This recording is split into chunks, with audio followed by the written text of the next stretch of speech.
Lava glowing in Natthagi, and this title could be also that fresh lava is glowing at Natthagi, because if you see in this time lapse that I have here, fresh lava actually is flowing down yet.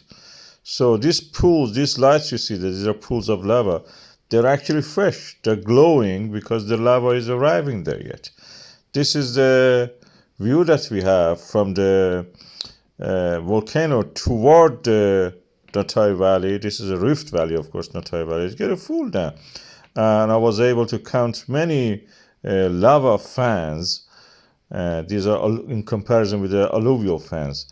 And these are going to stay there. It's solidified, so it takes a while for the lava to flow. There is no cavity to carry it easy to the other side, so they have to flow first on the old solidified lava, and then first fill this back, and then reach the front of the Natthagi Valley toward the road, toward the ocean eventually.